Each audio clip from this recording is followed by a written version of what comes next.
Monica teaches modern and contemporary art history at the Department of Art History, Theory, and Criticism at the Maryland Institute College of Art. She has published articles and reviews in many different publications, including Art Nexus, October, and Art Forum, as well as critical essays in various exhibition catalogs. In 2006, she curated Gego, Defying Structures, and last year, Mexico, co-curated Mexico, Expected, Unexpected. Her forthcoming book, The Crisis of Geometric Abstraction in the Americas, looks at the reversals of the constructivist tradition performed in the work of Gego, Lygia, Clark, Helio Tesica, and concrete art in Argentina. Today, she will be speaking on Villanueva and Calder, the politics and poetics of a dialogue.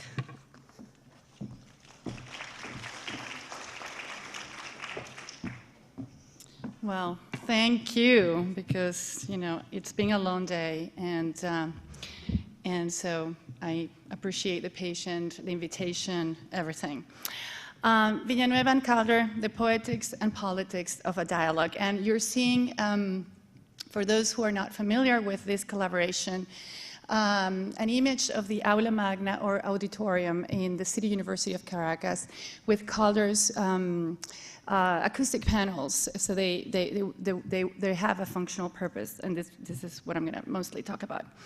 Quote, "During my vacations in France and the United States, I've had the opportunity of being in contact with the most famous artists in the area of architectural decoration, such as Alexander Calder from the United States and Fernand Léger, Henri Laurence, and the group of artists called Espace from France."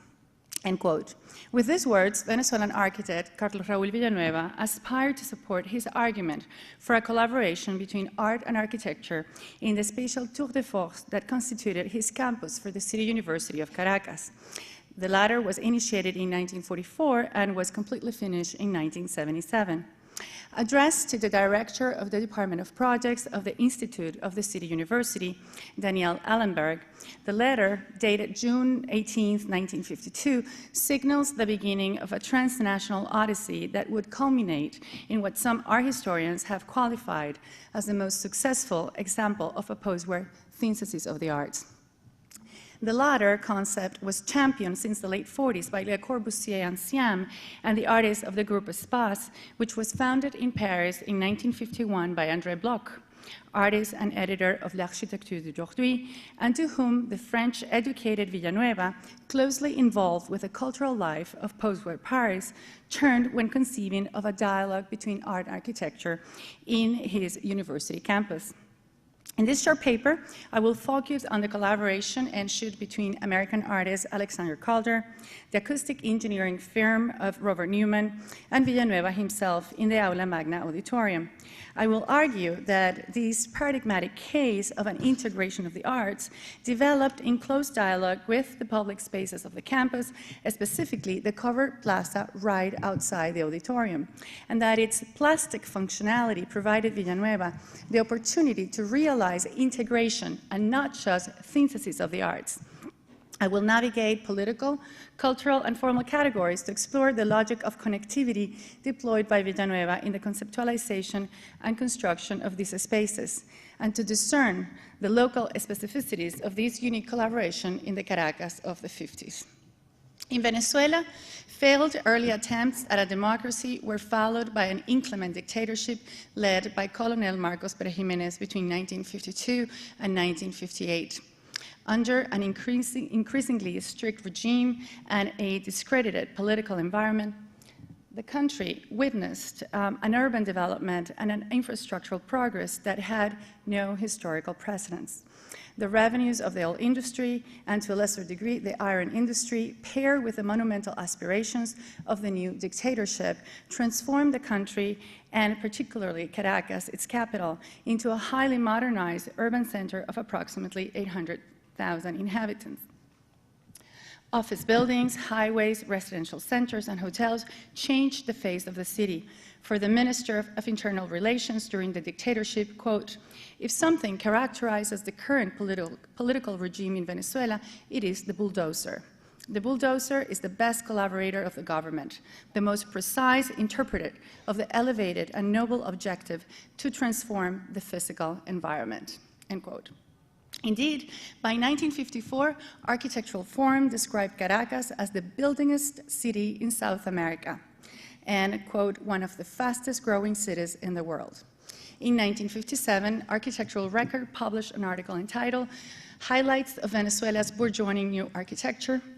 The year before, L'Architecture d'aujourd'hui dedicated a noteworthy 54 pages to commercial and residential buildings all over Venezuela, stressing the problems produced by uncontrolled rural migrations and the chaos of unplanned construction, almost repressed during the infamous battle against the shanty led by the dictatorship.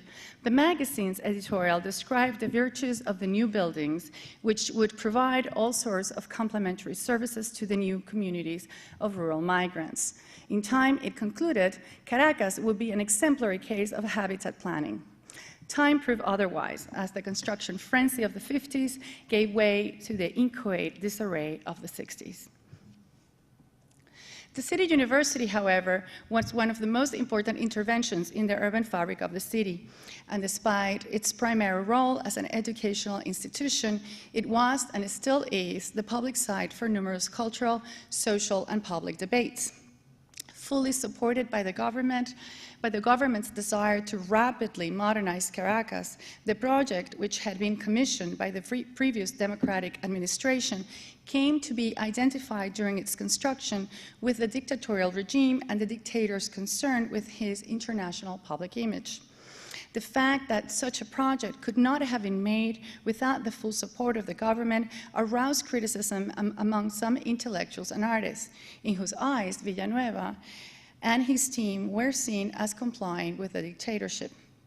Indeed, in a letter to the Department of Projects advocating his daring and costly proposal for a synthesis of the arts, Villanueva strikes what can be read as an adulatory note.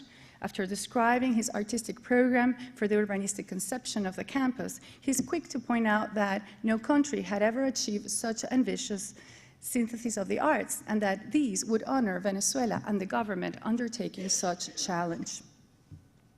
Unaware of the eagerness of the government to finish the core of the City University, including the auditorium for the 10th Inter-American Conference to take place in Caracas in March 1954, he urged a prompt approval for production fees for the various works that were being considered at the time. It is relevant to know that in a radio address of May 21, 1952, the Minister of Public Works, Gerardo Sansón, confirmed that because of the proximity of the upcoming conference, construction had been speeded. And he added, quote, "This office trusts that the competence and collaborative spirit of the technical and administrative personnel in charge of the elaboration of the projects and their execution will be crowned with success," end quote.